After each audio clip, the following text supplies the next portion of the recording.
evening and welcome to the Daily Report. Tonight would probably make history for the night that while the president was releasing the second batch of his cabinet, the Fourth Estate were on the streets fighting for their rights. We have this and much more in our bulletin tonight. Later on in our interview segment, we're going to be having the deputy spokesperson, but first, let's take a look at the highlights. Tonight, a mixed bag indeed. The Honorable James Opio Wandai, Ministry of Energy and Petroleum. As the president announces another batch of the cabinet secretaries, igniting celebrations and irritations across the country. What we've been looking for, sasa sahi tuko nayo, si ndio? Haturudi kwa barabara tena. Also tonight, across the nation, a quiet but insistent voice is gaining an audience. The voice that wants the entire Kenya Kwanza administration to go home. We cannot give you the highest offices of trust only for you to use the offices and privilege to sabotage our economy. Is this a pipe dream, or are there grounds and means for this to happen? And enough is enough. Really. Journalists across the country rally to stand for press freedom and against muzzling the press. Kwa sababu angalau imethibitishwa ama imeandikwa kwenye katiba kwamba vyombo vya habari nchini vina uhuru wake, lakini uhuru huo unaona unafinywa na serikali.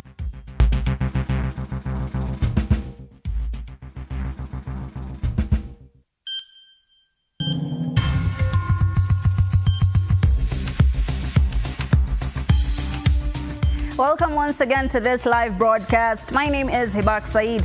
On sign language interpretation tonight is Rhoda Nyamai. To start us off, President William Ruto has announced his second batch of cabinet secretary nominees since dissolving his cabinet on July 11th after weeks of deadly anti-government protests. The fresh list of names includes members of ODM party, apparently in a bid to have a broad-based government. As our senior reporter Elizabeth Mutuku now reports, Ruto has reappointed some members from his dissolved cabinet who have been assigned different dockets despite an uproar from the public and the Gen Z movement for him not to appoint anyone from the old cabinet.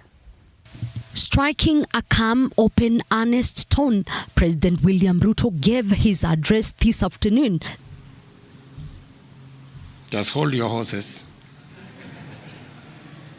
The President has nominated 10 more members to join his cabinet in various ministries in what he says is in a bid to have a broad-based government which will help him to deliver a transformational effect to Kenya. And as I expand and broaden this administration, I am acutely aware that the responsibility of managing the affairs of the country vested in the cabinet, in the expanded cabinet, will require of us to work together.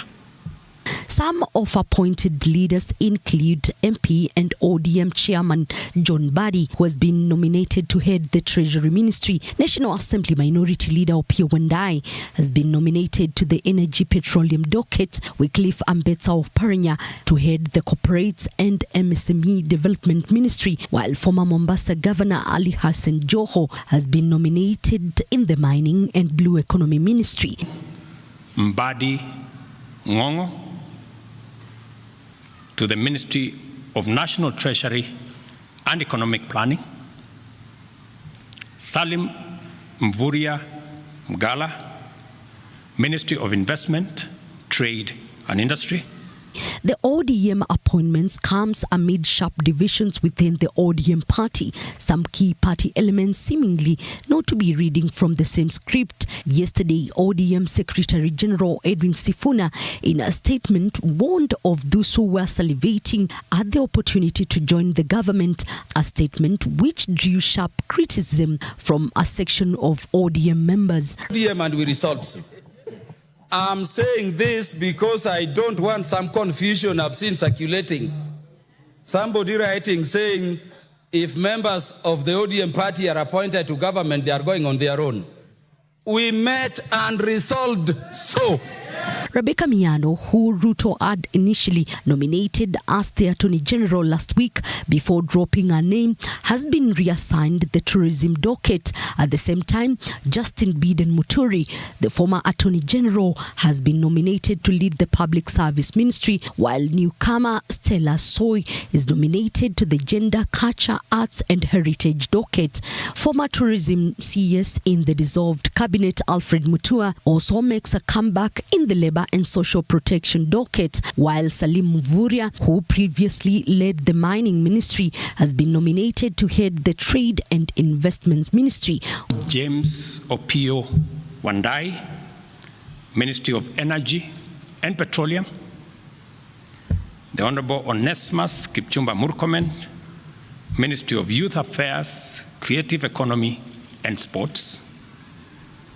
The Honorable Hassan Ali Joho, Ministry of Mining, Blue Economy and Maritime Affairs. Already, some of the appointed leaders have expressed their gratitude at the appointments and readiness to serve the country. This comes with the questions on whether the demands by Gen Z have already been met. This is the problem of making it very confidential and not allowed. Party has made grand entrance into the government, but the much awaited is to see whether Gen Z and public at large going to approve of the names, even as Parliament is expected to vet the names for cabinet. Elizabeth Motuko, TV47 State House, Nairobi.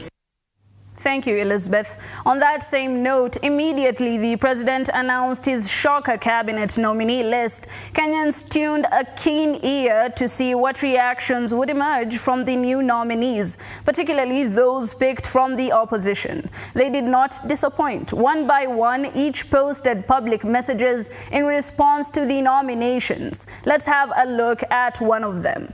We have Rebecca Miano, who says, "I'm glad to have the honor to serve my fellow countrymen and women if Parliament approves. I sincerely thank the President Ruto for granting me a fresh lease in public service."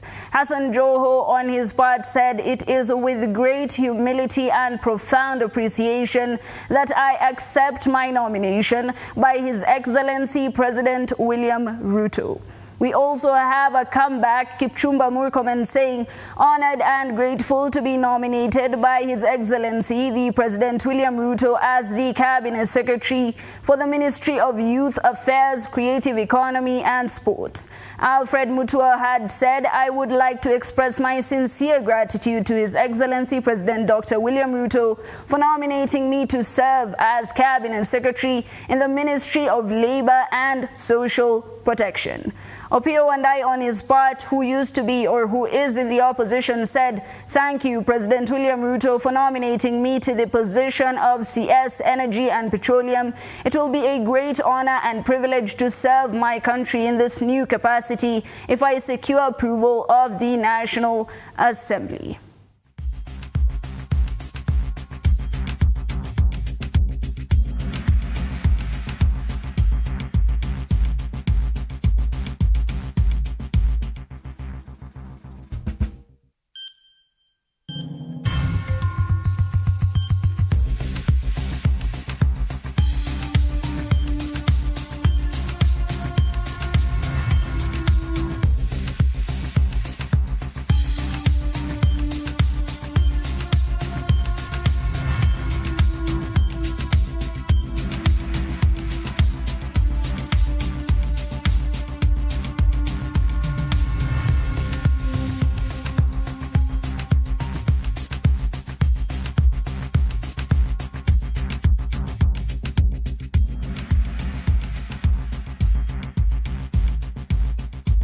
All right, interesting sentiments there from your potential cabinet secretaries. Moving on, after President William Ruto nominated 10 ministers, residents from various counties have come forward and expressed mixed feelings regarding those appointments. Ruga Ival with the details. The cry of Generation Z, some feel that they seemingly landed on deaf ears, considering just how adamant the Gen Z's movement was that President William Ruto must choose cabinet secretaries according to their professions. However much we try to streamline issues to do with accountability and engaging people's voices and all that, there's going to be a continued missing link. Kenya tulikuwa tunadamania kama Gen Z, sioni kama kuna any change because wale mawaziri tu ndio wamerudishwa. History ya Kipchumba Murkomen, that guy, huyo jamaa ndo alikuwa amefanya in the first place, ndo alikuwa amefanya vijana tufike kwa street.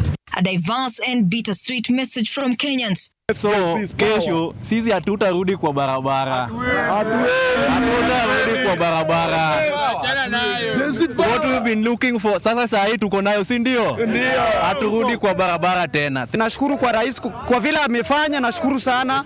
We didn't actually inform the president to bring the same faces. What the president is currently doing is bringing the opposition into leadership so that the issues that are being raised cannot be raised anymore. He's decided to block his ears. He's made it point blank that he is not respectful, he is not a listening leader. Hili wanataka kutuma jambo kwa serikali, tunawaambia hivi, enough is enough. They'll either kill all of us or some of us, but change must come. However, celebrations in various areas across the country where the nominees come from have already kicked into gear, led by Kilifi County, expressing their joy after Ali Hassan Joho was proposed as the CS for mining and blue economy. Na natoa kongole kwa Rais Ruto kwa kutuchagulia kiongozi wetu ambao ni Sultani, na sisi kama wakazi wa Pwani tunamwamini Sultani kwa kazi hiyo anayoweza na yataendesha vizuri. Mambo yataenda sambamba, ni furaha kwetu, maana hakuna njia ingine isipokuwa Joho ndiye atakayetetua tatizo letu la watu wa Kilifi kwa kosi kwa jumla. Hiyo ni furaha yetu kabisa. The message was received with equal joy in Homa Bay County, with locals congratulating the appointment of John Mbadi as Minister of Finance, along with Elgeyo Marakwet County, following the appointment of Kipchumba Murkomen. Thank you, Mr. President, for trusting Kipchumba Murkomen as a CS who not only meets the qualification, but works smartly as a CS, Mr. President. We are very excited for the decision that the President of Kenya has made today. This is the first time that the Luos are getting this position, and we can't not just listen without expressing our heartfelt congratulations. And I want to say that we wish him well. Mbadi is a performer. As the dust settles, more reactions are expected as Kenyans digest this news. Ruga Evil, TV47 Daily Report. Thank you, Ruga. Let's look into the future. After President William Ruto appointed some members of parliament in his cabinet, then it means this calls for a by-election in those constituencies where MPs were elected. And with the lack of the Independent Electoral and Boundaries Commission, it means Parliament will have to fast-track the process of vetting new IEBC commissioners for them to start their jobs. President William Ruto's new batch of cabinet nominees included some elected members from the opposition coalition, which means by-elections are imminent in those areas. But as we speak, given that there is no the Independent Electoral and Boundaries Commission IEBC yet in place, the onus is now on Parliament to fast-track this process to ensure IEBC is in place. IEBC is required to conduct by-elections within a period of 90 days of a vacancy. Among the MPs who were nominated included nominated MP John Mbadi and his counterpart Opiyo Wandayi, who represents Unguja constituency. According to Article 103 that talks about the vacation of office of Member of Parliament, the member will have to resign from that position. If an elected MP becomes a CS, they must resign from their parliamentary seat. The Constitution mandates the Speaker to issue in writing a declaration of a vacancy in a constituency within 21 days of the occurrence of a vacancy by giving a notice to IEBC.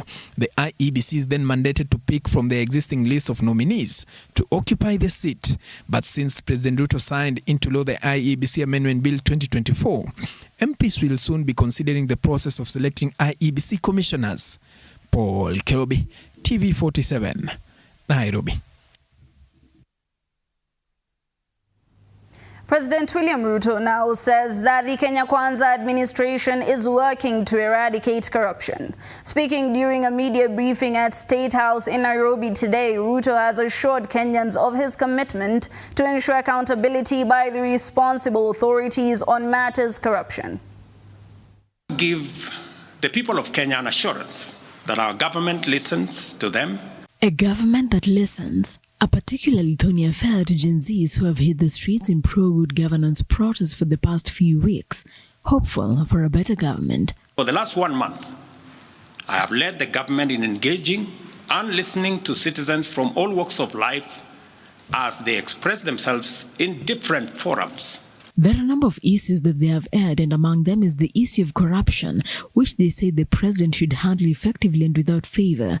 Could it be that their prayers have been heard?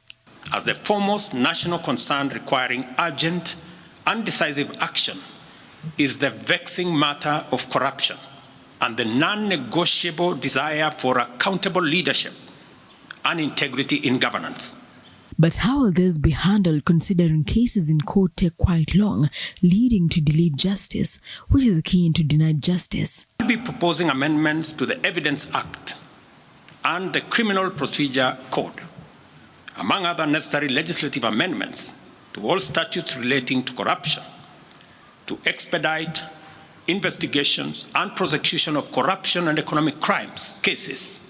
And Kenyans have been urged not to shy away from reporting any cases of corruption, safe and secure in the knowledge that the state will protect them, all in a bid to ensure the menace of corruption is done away with. We'll also be proposing amendments to the Witness Protection Act to overhaul the statutory and institutional framework to protect and incentivize whistleblowers.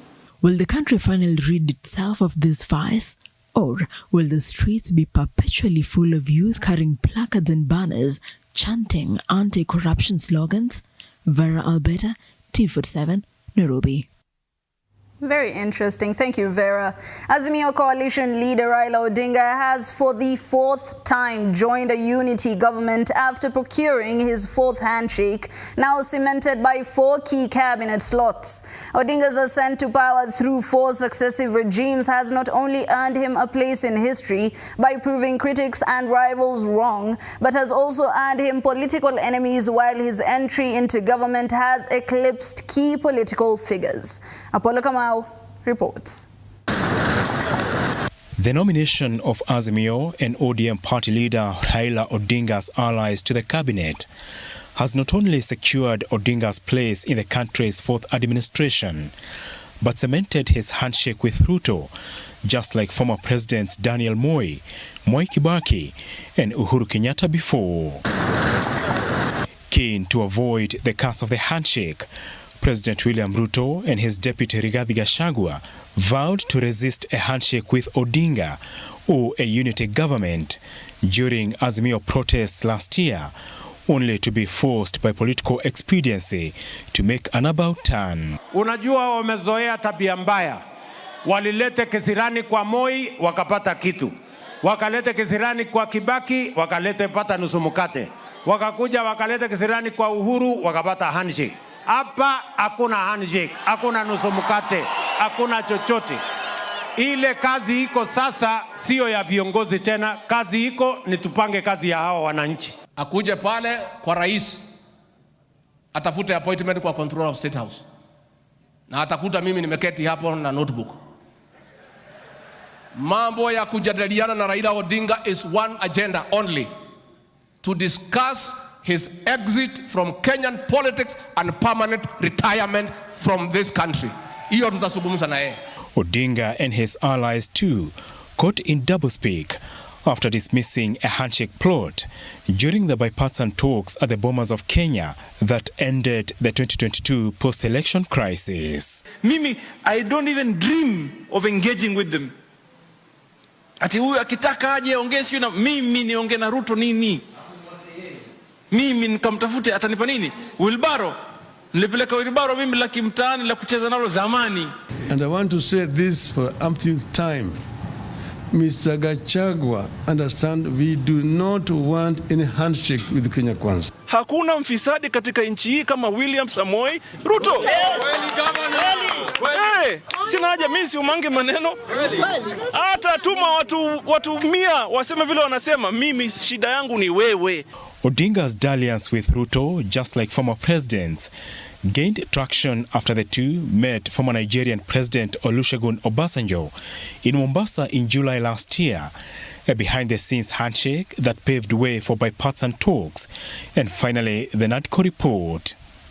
Since then, Odinga has wormed his way into government, with Ruto vouching for him as the chair of the African Union Commission.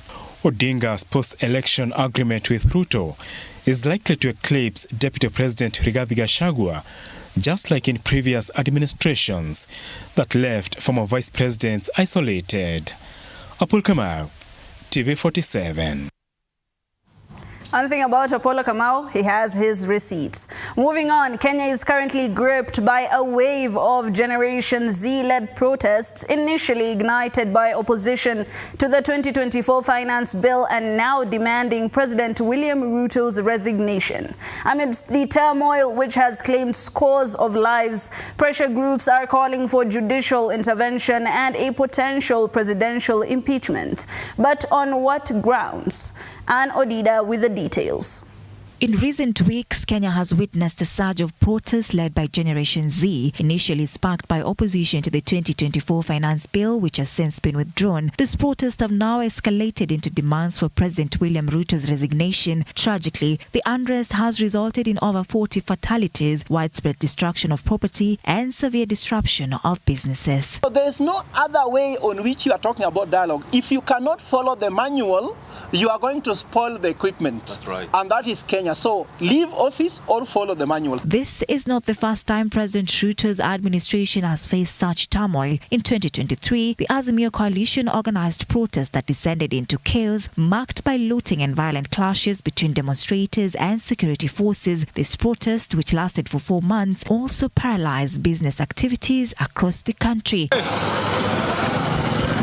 Amidst the current tensions, pressure groups have petitioned the High Court urging Chief Justice Martha Koome to establish a 5-judge bench to address the ongoing issues. Kenya Bora Tutakayo has therefore asked the Chief Justice to empanel a 5-judge bench to determine these matters. Civil society groups argue that President Ruto's perceived lack of empathy for the affected families constitutes a violation of the Constitution, foiling their push for his impeachment. We cannot give you the highest offices of trust only for you to use the offices and privilege to sabotage our economy, violate the Constitution. The 2010 Kenyan Constitution outlines specific grounds for presidential impeachment, including gross violation of the Constitution or any other law, commission of a crime under national or international law, gross misconduct, and physical or mental incapacity to perform presidential duties. The impeachment process begins in the National Assembly, where a member can introduce a motion for impeachment. If the motion garners the support of at least 1/3 of all members, the Speaker of the National Assembly must notify the Speaker of the Senate within 2 days. The Senate then conducts an investigation into the allegations. If 2/3 of the Senate members support the resolution following the investigation, the President is removed from office. However, legal advisors have expressed skepticism about the National Assembly's competence to effectively pursue impeachment. But it is very, very complicated, where we have a parliament that says, whose members come and tell us that from time to time we visit State House to receive handouts. Because Parliament has ceased to be a watchdog, it has become a lapdog of the executive. In light of these developments, pressure groups are mobilizing Kenyans for a potential referendum aimed at recalling the president that further highlights the growing political tension and uncertainty in the country. Anne Odida, TV47. Thank you, Anne.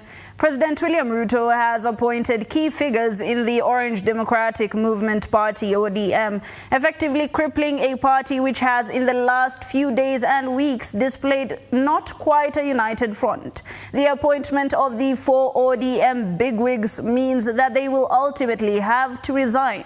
even as reports indicate that ODM leader Raila Odinga will ultimately resign from his party leadership role upon official submission of his candidacy to the AU Commission. George Maringa interrogates. It has been said in politics it's all about interests, and the Kenyan political scene has been one very interesting playfield. The Orange Democratic Movement Party, ODM, stems its roots during the 2005 Kenyan constitutional referendum campaign. In fact, one of its founding members is Kenya's President William Ruto, who was then Eldoret North Member of Parliament. Others included Musalia Mudavadi and Raila Odinga. Fast forward to 2024, and they seem to have a reunion of sorts. Initially, the Kenya Kwanza government had vowed not to work with the opposition. Waliletea fujo Moi mpaka wakapata cooperation. Wakakuja wakasumbua Kibaki mpaka wakachukua nusu mkate. Wamekuja wakazungusha Uhuru hapo mpaka wakaenda na handshake, program yetu ikapotea, BBI ikaendelea, tukazama, tukaingia kwa madeni. Sasa mimi nimewaambia hii serikali hii, mimi nawaambia hii serikali ni ya mahasla. Hakuna nusu mkate, hakuna handshake, hakuna hiyo borojo. Hawa wananchi walimaliza kazi ya viongozi tarehe 9 mwezi wa 8, wakagawa viti yote. Chie mimi. Hiyo mniwachie. Kazi ya kuchunga rais mimi niko hapo. Hiyo watu wakijaribu kukaribia State House nimeweka mitego kila njia wanaweza pitia, hakuna pahali wanaweza pitia. Kwa hivyo nyinyi msikuwe na wasiwasi. Kwa hivyo mimi nataka niseme asanti kwa ile maombi mlitupatia. But it was the show of unity at the KICC initiating the talks that placed the ODM party and the ruling UDA's tense dalliance into a coalition course, with the former reaping big after 4 of its bigwigs got nominated for cabinet. Reaping big from the National Assembly is Ugunja constituency MP Opiyo Wandayi, who also doubles up as minority leader, as well as John Mbadi. Two-term governors Ali Hassan Joho and Wycliffe Ambetsa Oparanya, who serve as deputy party leaders, equally heading to the capital Nairobi to join the cabinet. However, Article 152, Section 3 of the Constitution states that a cabinet secretary shall not be a member of parliament. This therefore means that Opiyo Wandayi and John Mbadi will have to resign. Ali Hassan Joho and Wycliffe Oparanya, on the other hand, will have to relinquish their leadership responsibilities at ODM. After all, Prime Cabinet Secretary Musalia Mudavadi had to do the same once he was appointed into cabinet. ODM leader Raila Odinga may also have to follow suit once the AUC chairmanship ball sets rolling. Pundits have viewed this as a move to disintegrate a party which has proved its salt in the opposition wing. In the last few days and weeks, the ODM party has witnessed its fair share of wrangles and infighting, with Secretary General Edwin Sifuna releasing a statement on Tuesday evening that the party was not going to engage with the government, a statement that was vehemently opposed by members such as Homa Bay Town MP Peter Kaluma. With 4 of its bigwigs entering the corridors of power, eyes will be on how the new broad-based government operates moving forward as the ODM party seeks to chart a new path. George Maringa, TV47, Nairobi. Now, the Kenya Editors Guild, KEG, together with the Kenya Union of Journalists, KUJ, and other media stakeholders early Wednesday, led their counterparts from various media stations in Nairobi to display their frustrations against police brutality during the month-long Gen Z's protests. The messengers submitted petitions to the police headquarters before marching to Parliament during the peaceful demos that saw police officers offering security. Mike Kagongo reports. This was the real situation at the Nairobi Central Business District Wednesday. Using placards and a strong desire for justice for their injured colleagues. The media professionals made their way along the city's main streets, castigating the disciplined forces.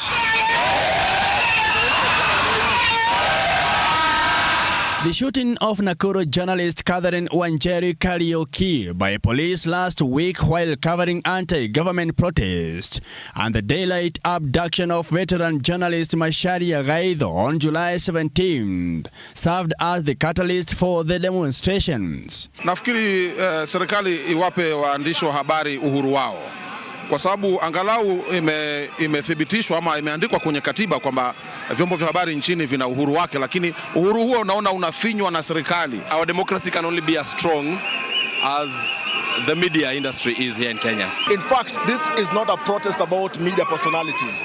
It should be a nationwide protest by every other citizen, because they cannot do what we do. We do it on their behalf and in trust. And we have not had any time when we've been told that we have broken any types of laws. They sent a clear message: enough is enough, requesting the Acting Inspector General of Police, Douglas Kanja, to take decisive action against implicated police officers, or else. We are telling them that no to media censorship. We do not want to see also media being censored all the time. We do not want a situation where government goes without paying the media its dues. We want our rights and freedoms as enshrined under Article 34 of the Constitution. Tunadai haki kama vyombo vya habari, kwa sababu sasa tunatishiwa kwamba vyombo vyetu vya habari vitavamiwa. Sasa hivi tunaitwa genocide media kwa kufanya kazi yetu. Kwa nini tunaitwa genocide media? The IG is not in office now, but the petition has arrived. And also to reassure the media that as the National Police Service, we work together. The Speaker of the National Assembly, Moses Wetangula, was strongly urged by the angry scribes to preserve journalistic freedom and abstain from discrimination. This is in response to parliamentary restrictions prohibiting some media professionals from covering events in Parliament in the wake of the June 25th invasion of the August House by Gen Zs. Interestingly, there was a great degree of composure throughout the demonstrations, with police supplying security rather than using tear gas, as was the case with Tuesday's Gen Z protests. Mike Kagwango, TV47, Nairobi. Right. Thank you so much, Mike Kagwango, for that. We the people. Am I right? We go for a very short break. When we come back, more news and then that very much anticipated interview. Don't go too far.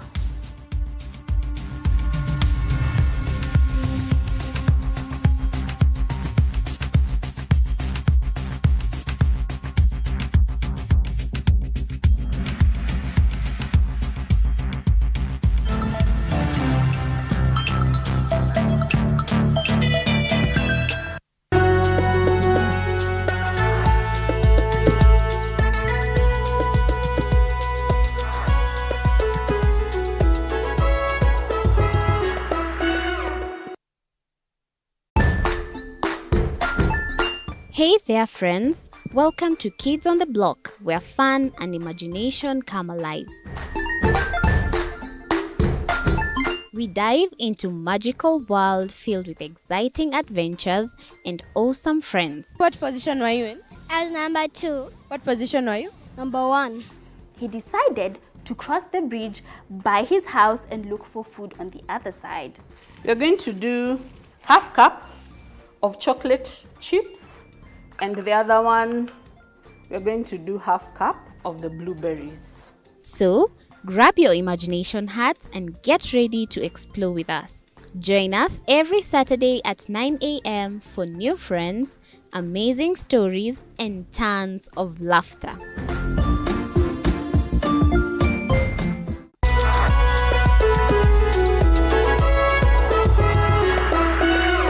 Join us as we explore the journeys of those who defy the odds and break barriers. We dive deep into the stories of triumph. Sometimes when parenting,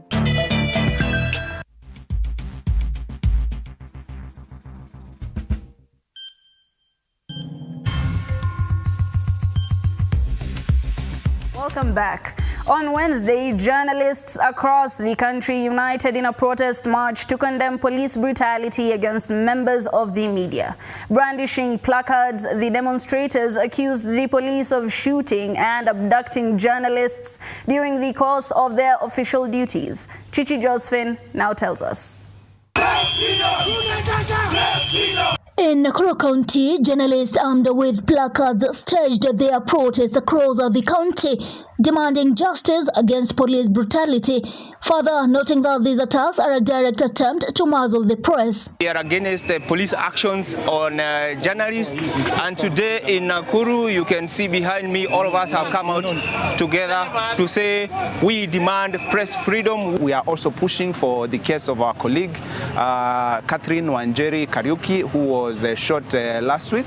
In Mombasa, members of the press under the umbrella of Mombasa Press Club held peaceful demonstrations calling on the government not to interfere with the media operations in the country, even as they also called on the police to protect journalists and not to target them.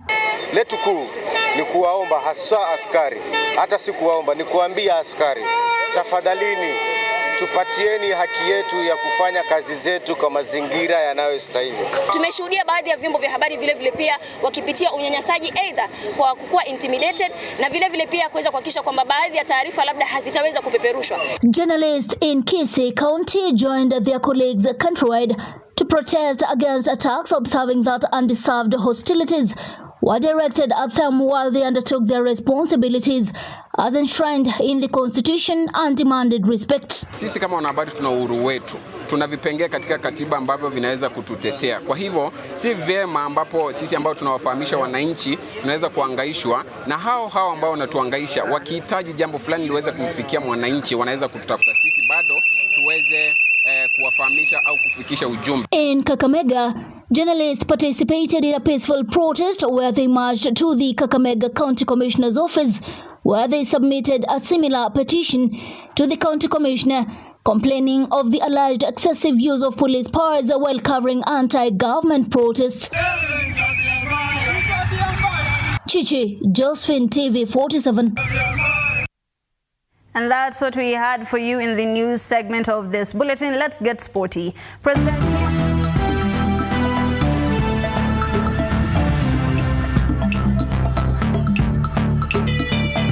Sports News.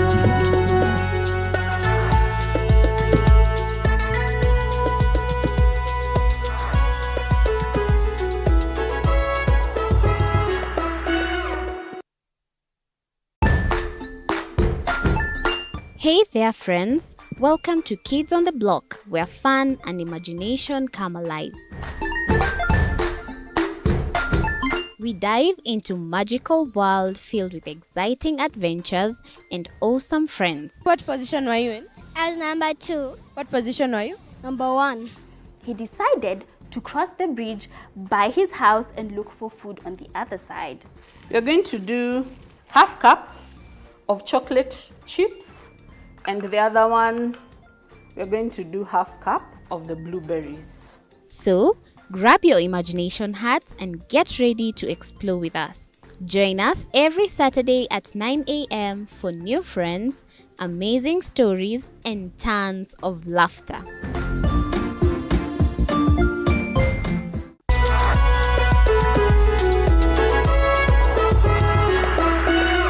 Join us as we explore the journeys of those who defy the odds and break barriers. We dive deep into the stories of triumph. Sometimes when parenting a child with a special need or whatever disability, family life becomes a bit complicated and you may end up raising the child on your own. Here, we inspire. I have a farm which one we showcase with other dyslexic youths and autism how to farm. Motivate. It's never easy, but what we do, the best thing is to work with another parent who has an elder child than yours. And break through the barriers one story at a time. Push your boundaries beyond the limit. Saturdays at 8 p.m.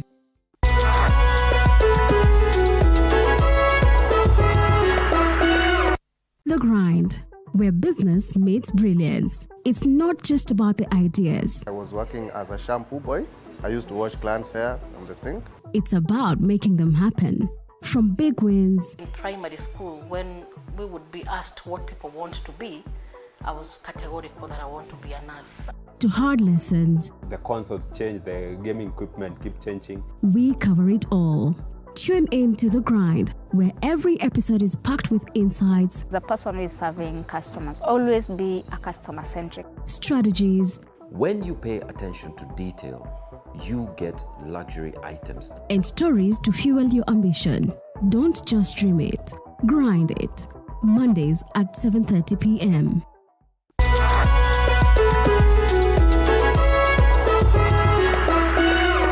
Jiunge nasi tunapoangazia safari za viongozi bora.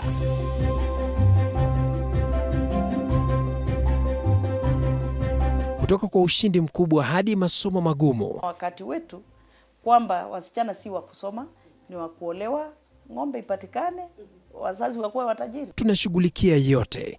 I wish I were a better investor. My parents taught me how to look for things for myself. Tazama Mfahamu Kiongozi, ambapo kila kipindi kimejaa maarifa, mikakati na hadithi za kukuza azma yako. For me to succeed, I have to fight. Kila Alhamisi saa 1:30.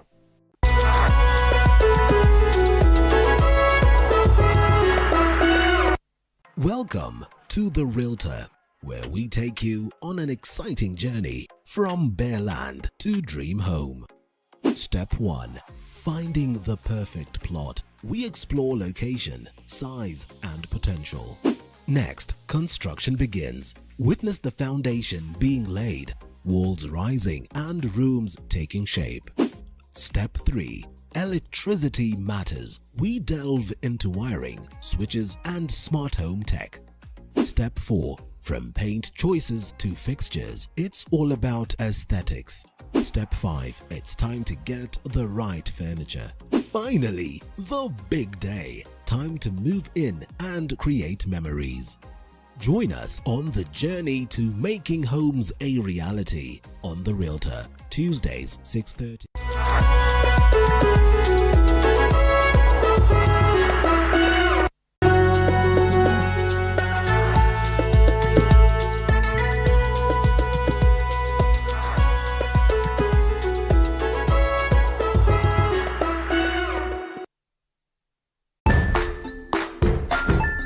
Hey there friends, welcome to Kids on the Block, where fun and imagination come alive. We dive into magical world filled with exciting adventures and awesome friends. What position were you in? I was number 2. What position were you? Number 1. He decided to cross the bridge by his house and look for food on the other side. We're going to do half cup of chocolate chips, and the other one, we're going to do half cup of the blueberries. So, grab your imagination hats and get ready to explore with us. Join us every Saturday at 9 a.m. for new friends, amazing stories, and tons of laughter.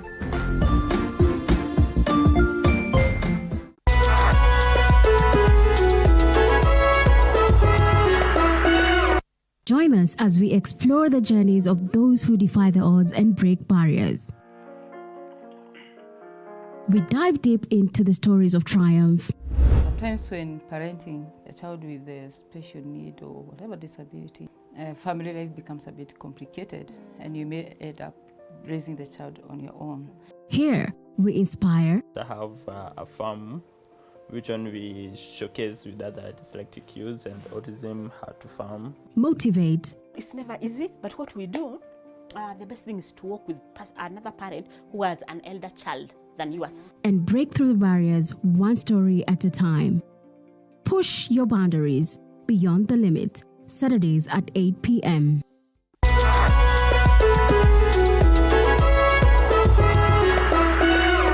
The Grind, where business meets brilliance. It's not just about the ideas. I was working as a shampoo boy.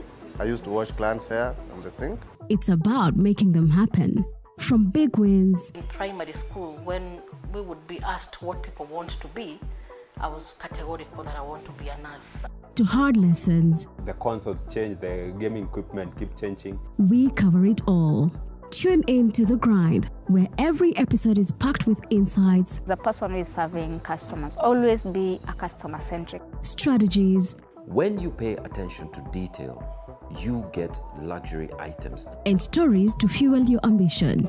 Don't just dream it, grind it. Mondays at 7:30 p.m.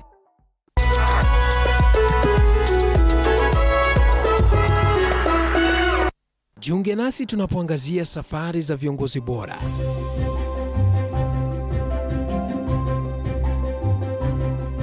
Kutoka kwa ushindi mkubwa hadi masomo magumu. Wakati wetu kwamba wasichana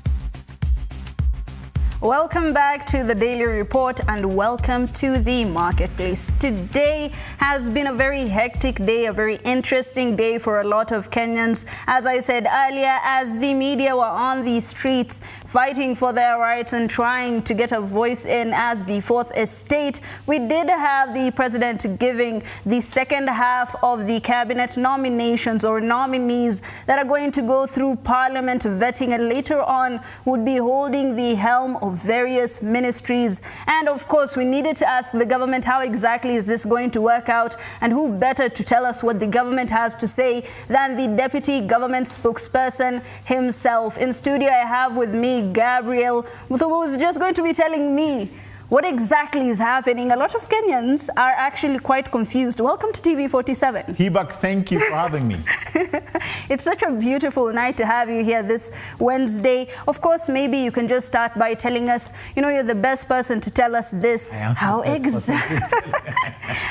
exactly is the government going to be receiving these nominees? We have a number of them from the opposition.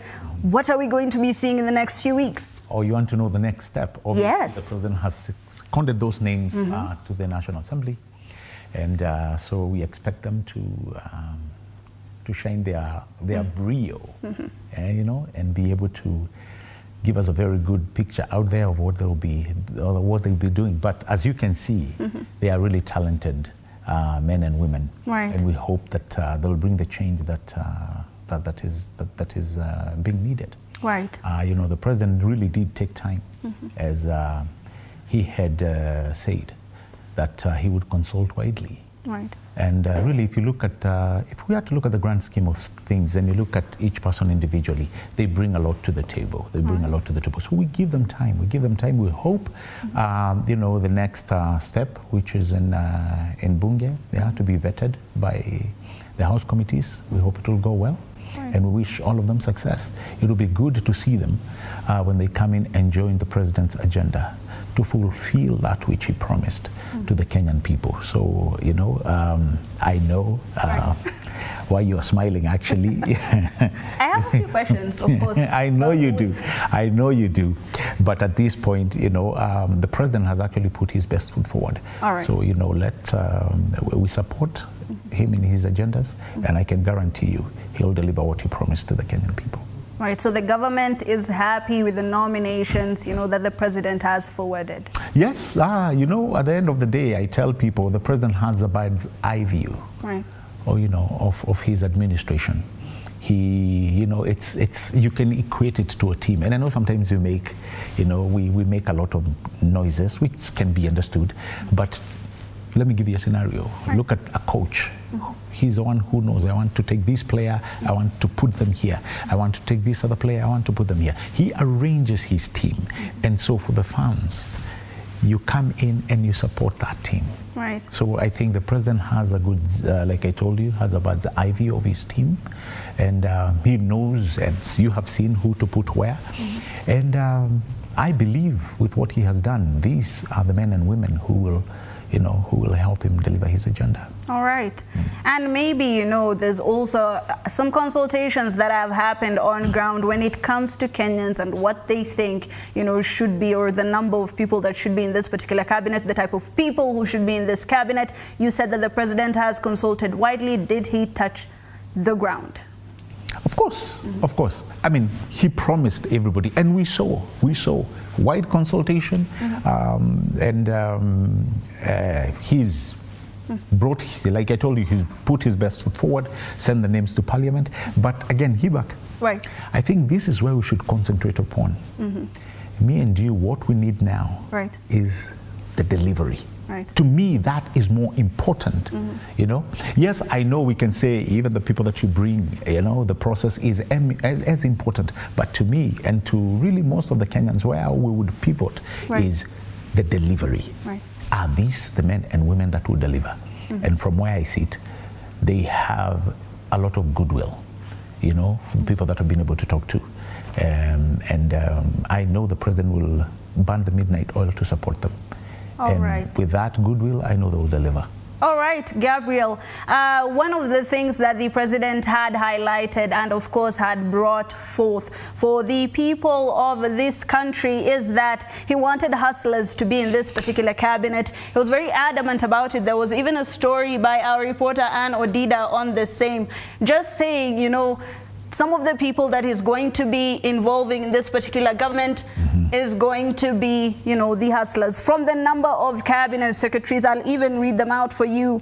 We have Aden Duale, Kithure Kindiki, Soipan Tuya, Davis Churcher, Dr. Deborah Mulongo, Dr. Andrew Muihia, Eric Murithi Muga, John Mbadi, Salim Vuria, Rebecca Miano, Opio Wandai, Kipchumba Murkomen, Hassan Joho, Alfred Mutua, Wycliffe Oparanya, Justin Muturi, and Stella Langat. Who would you say is a hustler on this list? Eric? Eric. But listen, all of them. Is it because Eric is the only person who, is... And most of them, not even that, most of you, and it is funny, most of you don't even know him, do they? Correct, yes? Well, I do know he's an engineer by profession, and he has been an engineer. The true element of a hustler, it is the belief system. Right. It is the belief system, Hibaq. And we've always believed that you are not where you are. You've come up. Right. A great example is our president. Right. Historically, look at how he's come up. Right. That's the true genius of being a hustler. And like I told you, everybody has their own journey. All right. So if really we are looking to quantify the hustler, it is branded. Right. A few people, very well. A few people, Gabriel, would, argue that some of these nominations are based on political affiliations, and one would even go as far to say that maybe the president is laying a foundation for himself in the next election. I'll give you some of the people like, Opio Wandai had even mocked the hustler, regime and the hustler thought. Now he's going to be in the cabinet. Correct. How exactly does that work? It's a journey, and political. You're looking at it from the political side of things. Of course. Right. What is wrong with the president reaching out to political formations? So he said it. You see, he told everybody. Right. He came out and gave a speech that he will consult wide through political formations. He'll consult other people to bring about names. Who would you like? How? It's a conversation. Right. What sets up a team, or what sets this team that will deliver this grand agenda? Right. And so I think. Reaching out to other formations, why not? Why not? To the young people like Eric, why not? To the private sector, why not? He made it clear that he was going to do these reach outs. Right. And so he has done that. Right. So I think, without really concentrating much on the team, because he has presented it, I think we pivot back to what I told you, Hibaq. The most important thing for all of us is the delivery. The delivery. Yes. What promise is being given 2 years after the Kenya Kwanza government came into office? You have said that, you've pointed out that Eric Muriithi Muga could be, the representative for hustlers in a cabinet of 20. Not only him. Not only him. Not only him. Please give me a name. You see, the hustler to me, right, and why it actually resonates with so many people. It's not a destination, it's a journey. Yeah, all of us. It is a belief system that my tomorrow can be better. Yeah, where I am today or where I was yesterday, right, doesn't matter much. Right. It is that journey. Right. It is the eminence of focus into that my tomorrow can be brighter. Right. And so to me, the hustler, that's why we call it the hustler movement. You're a hustler as well, Gabriel? Journey. Of course. If I tell you where I grew up, Hibaq, you'll think I'm lying to you. Right. You know where I grew up? I grew up not far away from here. It's a beautiful place called Mathare Valley. Right. Yes. All right. Deep down from the slums. Right. And look at where I am today. Congratulations. It's a belief system. I'm reminding you, the hustler movement, it's a belief system. All right. As we look at the hustler movement, maybe let's just touch base on what is being said on the ground. We have collected some samples of what people are saying. Let's play the first clip. Kenya tulikuwa tunaandamania kama Gen Z, sioni kama kuna any change. Because wale mawaziri tu ndio wamerudishwa. Yani mimi sioni kama kuna anything that has happened different from what we expected. Yeah, so mimi sioni any change. Naomba Prezo tafadhali kama yuko willing asikize maoni yetu. I don't think the government is responding to what we are raising per se, because we didn't actually inform the president to bring the same faces. What the president is currently doing is bringing the opposition into leadership so that the issues that are being raised cannot be raised anymore. He's actually weakening the opposition to make sure that there is nobody that is keeping the government under check. Sasa biashara iko chini sana. Saa ingine unategemea kitu kama chakula, unafikiria customer watakuja, wengine unategemea watoke Karadi, wakuja wafanye shughuli zao Nyahururu, hawakuji maana wanaogopa maandamano. Wengine unategemea watoke pande nyingine, wakisikia iko maandamano hawezi kukaribia Nyahururu town, wanakaa mbali. Sasa biashara inakuwa affected maana ule mtu ulikuwa unategemea akuje, hakuji. Na tena wale wako hawana pesa. Siku hizi pesa hakuna, hii nchi ni kama haina pesa. Kwa hivyo tuangalie sana ile mikakati tunatumia, kama ni hiyo mikakati ya maneno kama e-citizen na maneno mengine, tuangalie sana isikuje ikatu affect sana. Kutoka vijana waanzie maandamano, tuseme hata wakianzia maandamano ilikuwa affectiwa kabisa. Biashara zilikuwa chini, kwa hiyo usumlui nini, shukisha fanya nini, kwa petroli ilikuwa juu kabisa, ikaangushwa na shilingi. Kila kitu kilikuwa juu. Kwa hivyo maisha si kama zamani. Maisha inafaa kurekebishwa. Si kwa vijana tu. Maisha inafaa kurekebishwa kutoka wale wako juu kukuja chini. Waangalie hali ya maisha inakuaje. Business imeaffectiwa sana. Kuta hapa kwa kazi yangu, mimi ni mwanabiashara. Hakuna wakijana walikuwa hapa, lakini wa polisi ndio walitupa hiyo manini yao ikanikuta. Hakuna biashara tulifanya, tulikuwa tunafunga. Sasa tunaona hapa wanaanza kututupia matia gas. Ningeuliza serikali waangalie hiyo watu waache kuumiza watu bure. Sababu sasa kama mimi nilikuwa nipelekwa hospitali nikatibiwa, lakini sikuumia sana, lakini unaona sasa waliniumiza. Na waliniumiza bure. All right, those are some of the things that the Kenyans have brought forth, some of the things that they do want to be, addressed. Some of the things that they brought about is they said that there were no changes. They had insisted that, some of the things that they had put forth, that they wanted the president to address, Gabriel, was not addressed. They have said, iyo maandamano yote was for nothing, zero work. The president is not listening. What would you say? Again, what is it? Generalization. Yes, generalities. Right. You see, sometimes that's the price of our instrument. The Gen Zs went to the streets because of the finance bill. the president was magnanimous enough and did not assent into the finance bill. And then Hibaq, obviously, there were other rafts. Right. The Gen Zs have talked about accountability and the fight against corruption. All right. Wastage. The president listened. He listened. Right. Most importantly, he invited them for a conversation. Did he not? Yes, he did.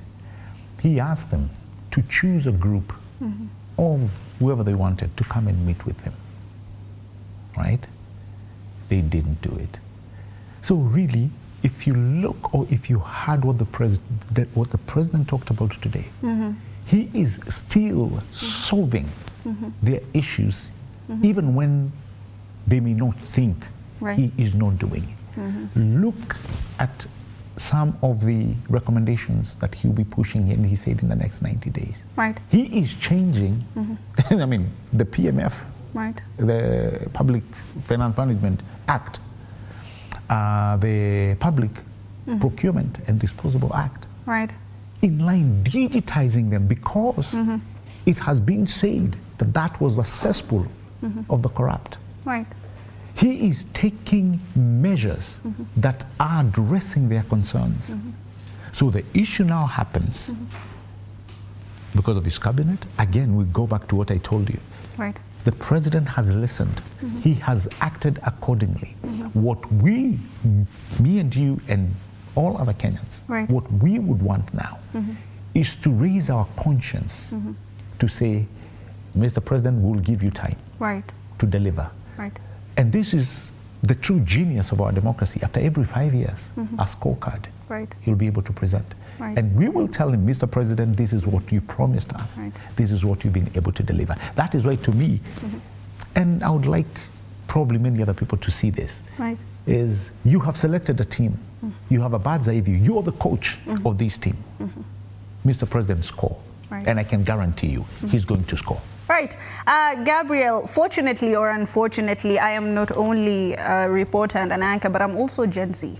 Now, one of the things that this particular generation was pushing for was, you know, new faces. They said, these are the people we have seen in various graft cases. These are the people who have been holding helm. We haven't seen changes. Mr. President, we don't want to see the same faces. We don't want to see the same people who have been heading these ministries, who have been members of parliament. We don't want you to recycle. Why did the president recycle? Hibaq, if I say you're a criminal, does that make you one? Well, of course, some of them have gone through the justice system. But again, the beauty of our democracy and constitution and our justice system, what does it stipulate? You're innocent until done what? No, let's get serious. This is, you see, we cannot, Hibaq, we cannot celebrate certain parts of our constitution and our rights and our freedoms and refuse to accept that they apply to other people. You get what I mean? If you would want yourself as Hibaq to be treated the same way when it comes to passing of the judicial elements, why wouldn't you want that to apply to somebody else? And that's, you know, that's the beauty of our democracy. Right, but it means it stipulates you are innocent until proven guilty. This applies to all of us. So if somebody has named and said, oh, he has done something, you have been given time to prove, time and again. There are instruments and offices that are mandated by law to find somebody innocent or guilty. Probably he's faced them. And they have said, Hibaq, we don't find any proof that you did what majority of the people are saying you did. See, it's not an issue of a majority saying. It's about the issue of the truth and the facts that are laid bare. Gabriel, before we go on this break, just something that I want to throw at you right now. Please do. once again, I feel like you haven't answered my question quite well. Which one? The Gen Zs are saying they do not want political figures. They want new faces. They want technocrats. They want professors. They want people who would handle the helm of these ministries. Well, what does the government say? Let me ask you, out of the many that you have just mentioned, there are technocrats, right? Right. There are professionals, right? There are people with a certain element of political background, correct? Right. There are people who must always remain, not must always, there are people who are there also because of their institution memory. You cannot just wake up really, Hibaq. Again, we have to be realistic. We have to be realistic. You have people who have really done well in their portfolios, right? Right. And the president actually heeded to the call and said, allow me time to rethink, really, refocus, re-energize, and even relook at some of these people again and what they've been able to achieve. All right. And he has done so. All right. So again, Hibaq, I go back to what I told you earlier. Can we just allow the president to deliver? Right. We gave the president 2 years. And look at what he has done in those 2 years. What look are at what he has done. Look at highlight. Look at what he has done when he came in. And this is the conversation we should be having.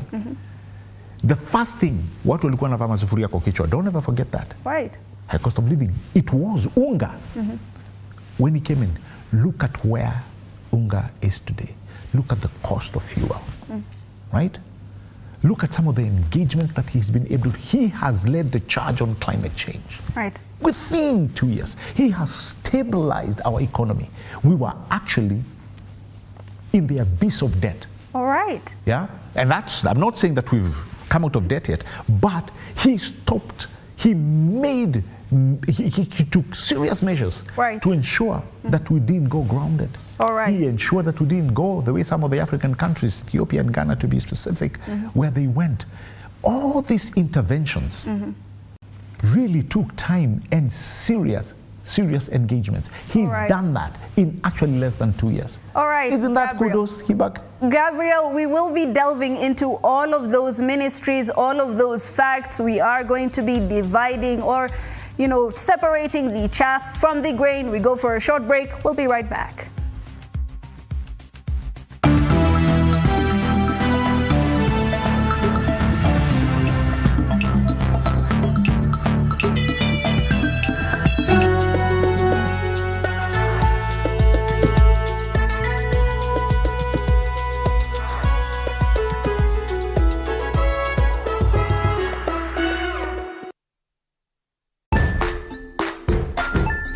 Hey there friends, welcome to Kids on the Block, where fun and imagination come alive.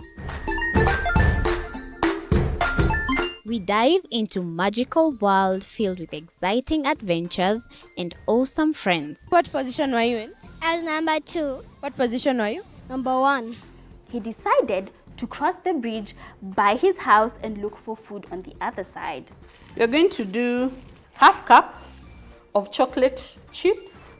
And the other one, we're going to do half cup of the blueberries. So, grab your imagination hats and get ready to explore with us. Join us every Saturday at 9 a.m. for new friends, amazing stories, and tons of laughter.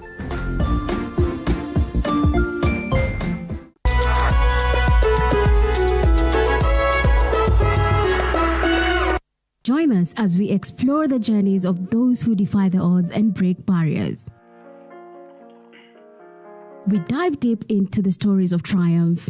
Sometimes when parenting a child with a special need or whatever disability, family life becomes a bit complicated and you may end up raising the child on your own. Here, we inspire. I have a farm which one we showcase with other dyslexic youths and autism, how to farm. Motivate. It's never easy, but what we do, the best thing is to work with another parent who has an elder child than yours. And break through the barriers one story at a time. Push your boundaries beyond the limit. Saturdays at 8 p.m.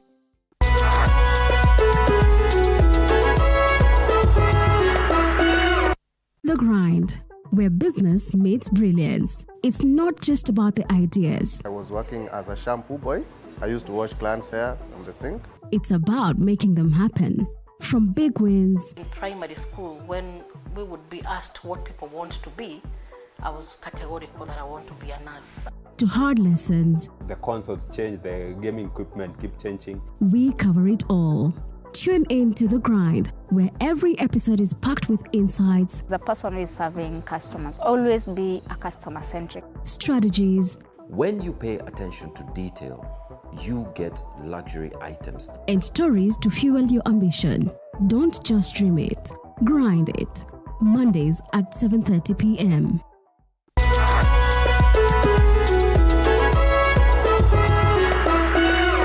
Jiunge nasi tunapoangazia safari za viongozi bora.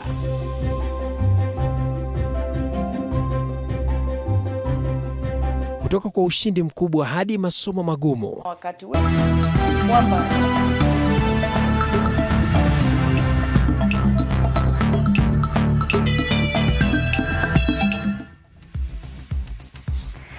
Welcome once again to the Daily Report. Welcome to the marketplace. We have with us Gabriel Muthuma, the Deputy Government Spokesperson. We're just going through a few things, some of the cabinet picks, some of the CSs. What exactly does this mean for the country? We might have, veered a little bit away from topic, but we are going to touch on the most important things, I believe.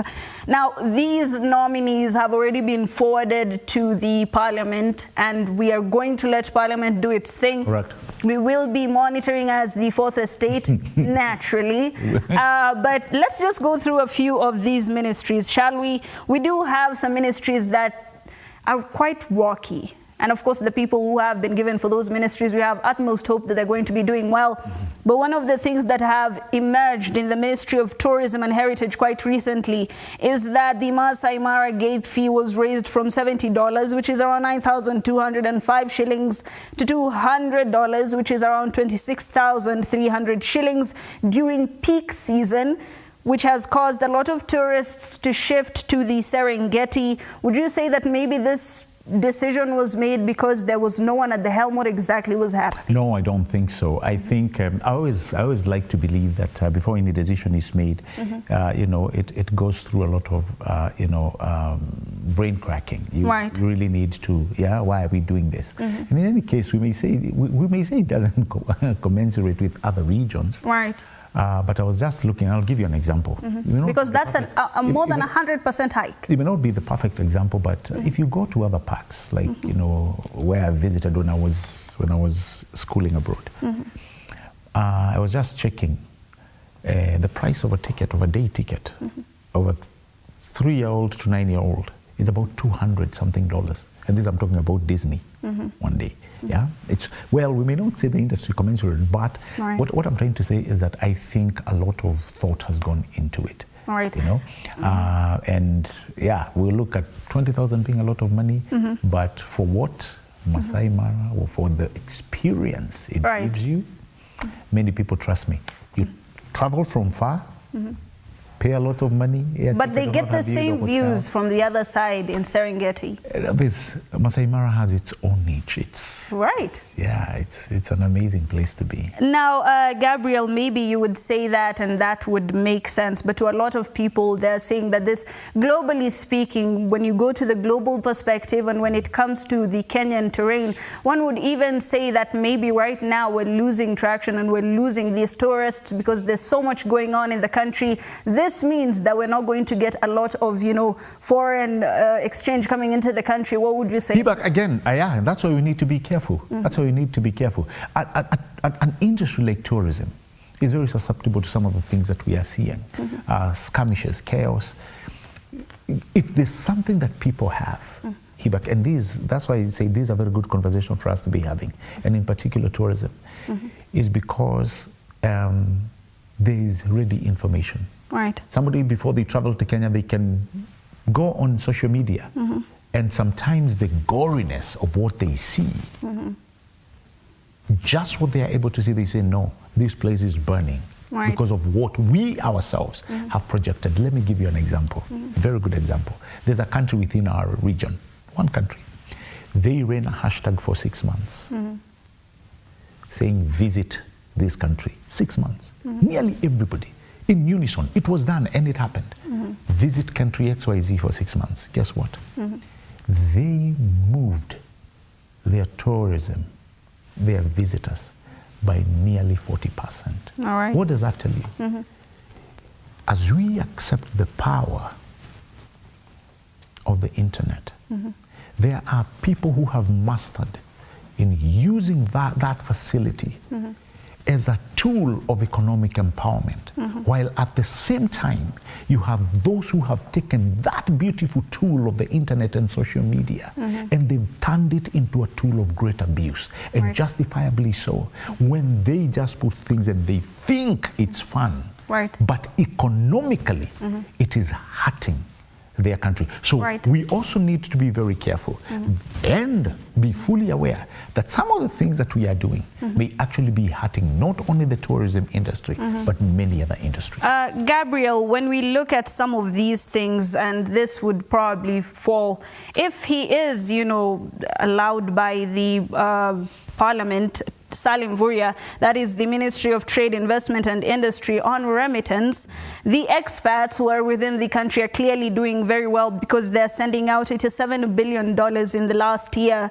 And the dollar is now gaining traction against the shilling. We're at 132. We were at about 125 last week. That is going to have dire consequences, especially for manufacturers. What do you say about that? Of course. And also, don't forget the situation we have actually brought to our country for the past few weeks. You know, the dollar, always never forget, that currency is very volatile. It's very volatile. So, but we have to be very careful on that. But also, when somebody like C.S. Mvurya comes in, one thing I have a lot of hope with him is that he knows how to balance those things. Never forget, he was a governor. Right. Two-term governor. He has what it takes. Right. The base rate by the CBK when it comes to loans and acquiring loans is at 13.00%, the highest since 2012. I know what you wanted to say. I know, and you know, here you are going to bring the Moody rating. Right. You know, Hibaq, I cannot emphasize more than having what I would call an environment that is investor friendly. Me and you have a lot of work to do, by the way, because we have to continue projecting. Yes, we want to project CAM, but we also must speak to the Kenyan population and try and edify them as much as possible. Same way the president is doing, trying to put up an environment that is conducive, because it will sort so many things. Moody rating, you know, came as a consequence of not passing the finance bill. You know that, you know, and you know, when you see such a rating, which is really the global CRB, you know, when we are rated downwards, what does that mean? What does that portend for the country? Right. That Credit Reference Bureau, what it does is it says, it looks at our credit worthiness. We've not been able to pass the finance bill. That means our ability to collect taxes may be hindered, and that goes on to paying our debts and other obligations. So what does that tell you? They say, you know what, these guys, they are at a risk of default. Right. You know, it is really not a good thing. Some of these things we need to have just an overreach in thought, because the consequences, we may not see them, we may not understand the consequences, but they are there. Right. Gabriel, let's just have a little bit of perspective here, right? When the President, William Ruto, was coming into power, he was very insistent on, you know, reducing our spending as a country, containing our debt. He even said we're no longer going to be having a debt ceiling. We're now going to be having the debt as a percentage of our gross domestic product.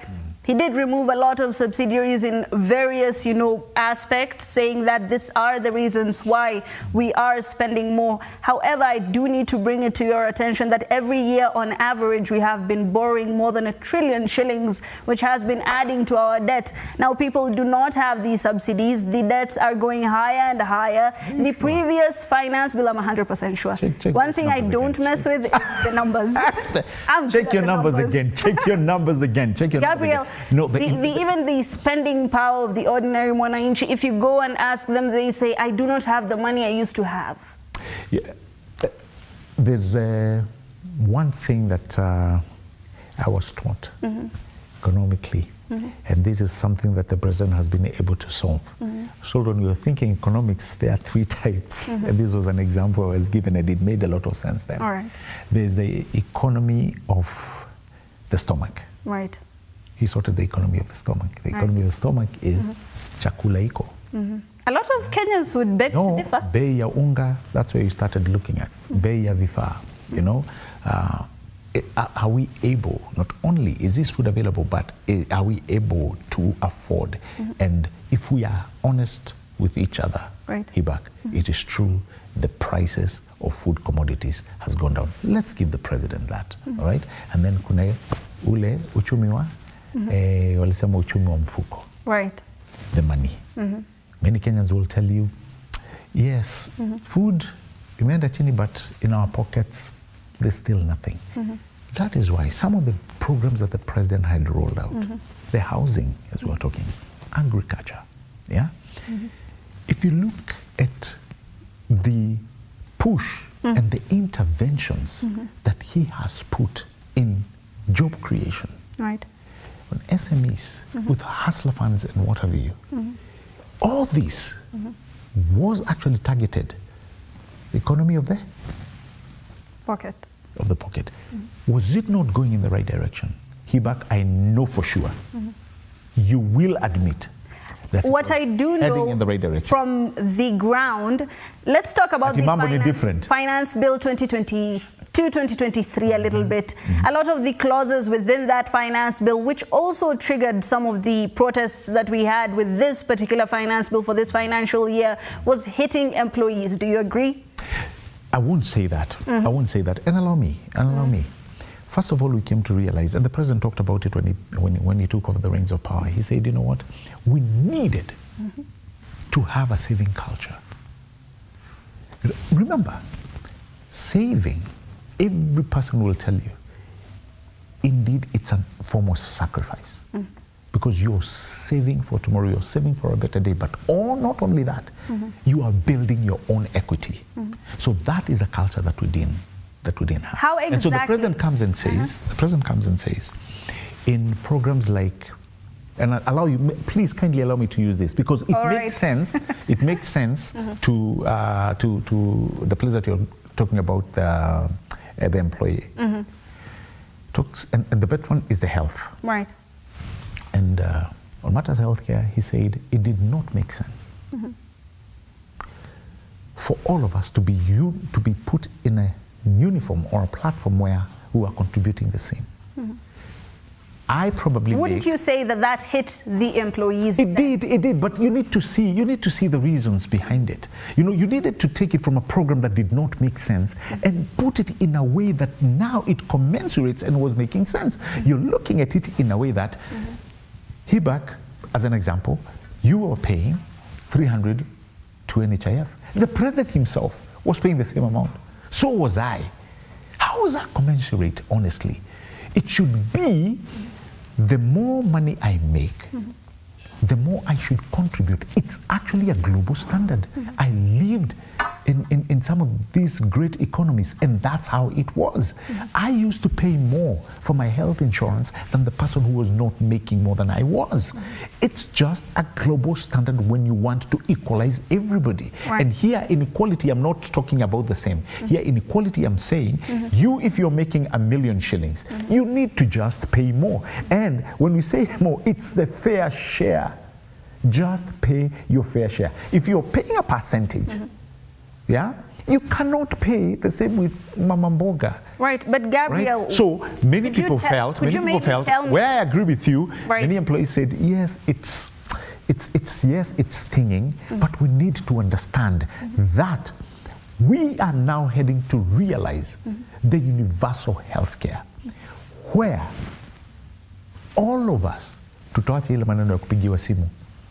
Kwanza wewe vile unacheka. Nafikiri tunajile ya kupigiwa simu ya kuambiwa tumia so and so money. We are going to have However, Kenyans are not seeing this. It's been 2 years. It's been too long, Gabriel. Look, this money has been deducted. Do you know by now? Without any realization. Do you know by now it could be working. Angalia vile watu wanakimbia kotini. kila saa kuisimamisha. And I can tell you, it's the people probably who are making a kill out of NHIF. You know, it was, you know, you've seen. Talk to anybody who knew how NHIF was run. It was actually a wash business. And I said it here last time I was saying, indeed it was. You had hospitals that were charging government and really getting paid. Yet they were not performing the services that we were saying they were performing. We had one here, somewhere in Kikuyu, around that area. They were saying they were doing 29 surgeries in a week. They didn't even have a theater. So as much as the new system comes in, it also onboarded personalities, or personnel that we didn't have. Right. When are Kenyans going to see the change? Already some have started to realize it. Have you not seen the community health promoters? Are they not doing? I personally have seen none of them, if I'm being honest. Enda mashinani. I am natoka Eldoret. Enda mashinani. Wapi. But these are things that are tangible. People are starting to feel it. We only need to cut on people who don't want these programs to work, because previously they had a piece of that other rogue system. Right. Things have been digitized. It is going to actually make a very big, huge impact towards our universal healthcare. And I please kindly call me here. Right. Call me back here so that we can discuss when that system is rolled out. All right. I can guarantee you it will be an amazing thing that Kenyans will be grateful for. All right, Gabriel, moving on, let's just go through a few of the other ministries. Of course, the energy ministry is going to have a few, problems for the new CSs. Why would it have a... Already, the hiked road maintenance levy that was hiked by 7 shillings has gained the attention of the Law Society of Kenya. They're saying the hike was unconstitutional. We have transporters who have been protesting from yesterday, actually from today, no, today is Wednesday, from today till Friday, who are saying that they do not see why that 7 shillings has been deducted, has been added to the fuel. What do you say about that? No, you see, I like when we are having that conversation of them saying, because we will come to a common ground.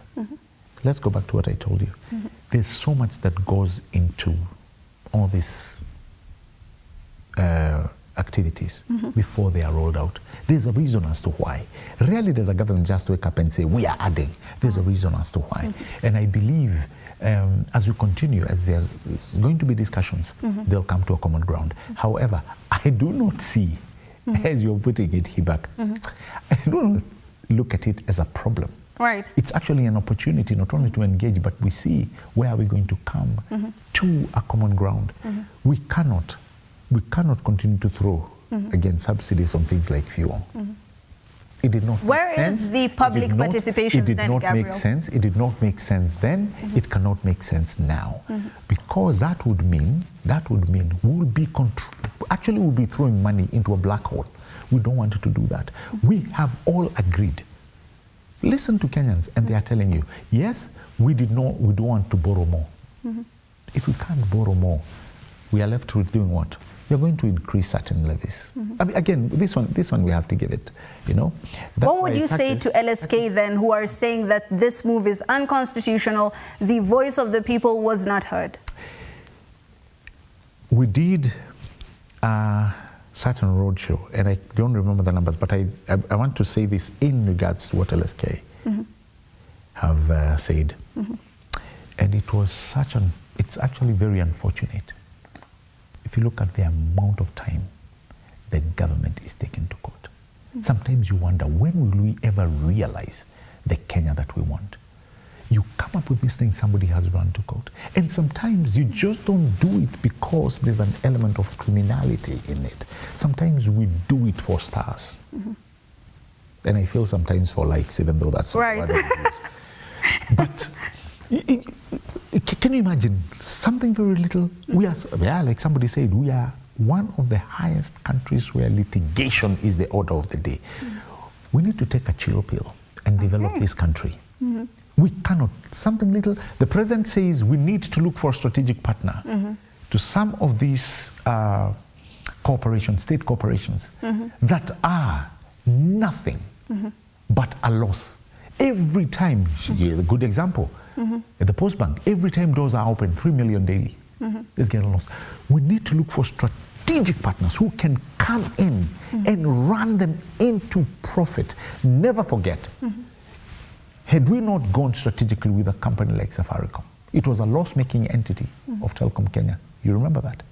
But look at it today. Yeah?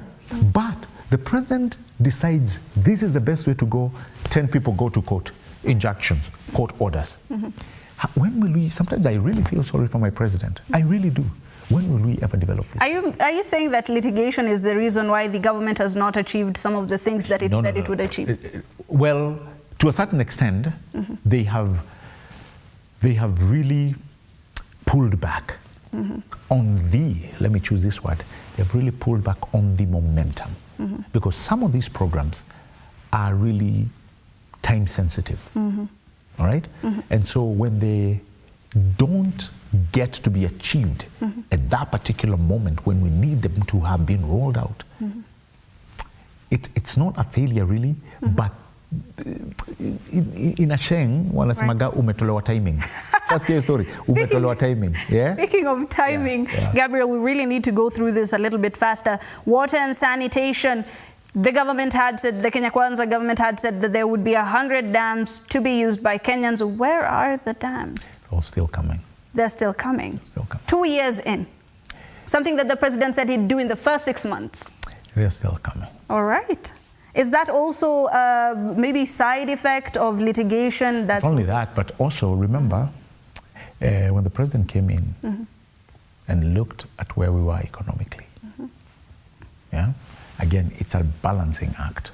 So all I know for sure, and this I can guarantee you without fear of contradiction, all the things that the president put in his pipeline as deliverables, I have been able to see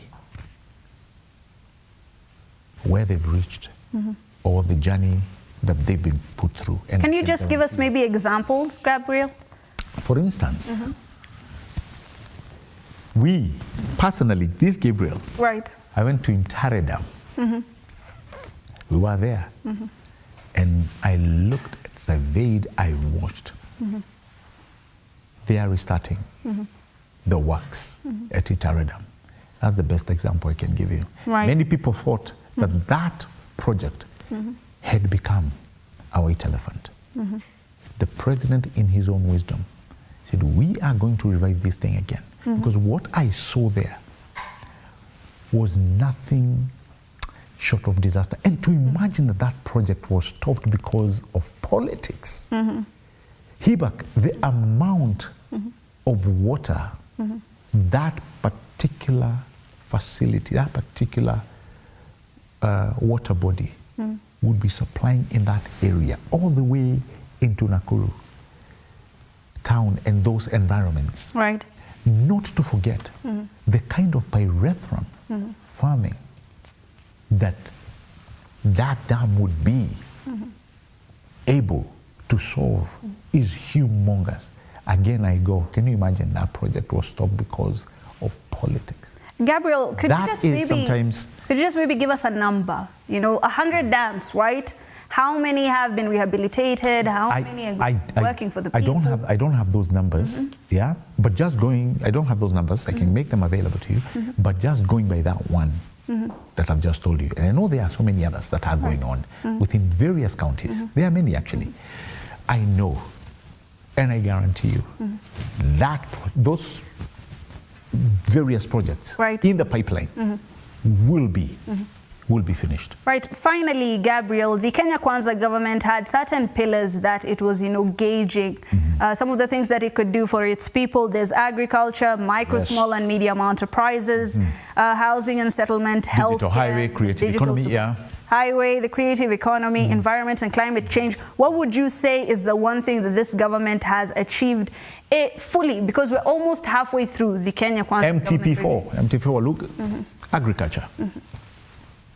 Agriculture. the backbone of our economy.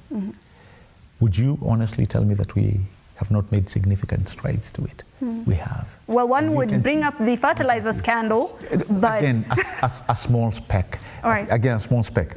Do we have a bumper harvest or not? Ask any farmer.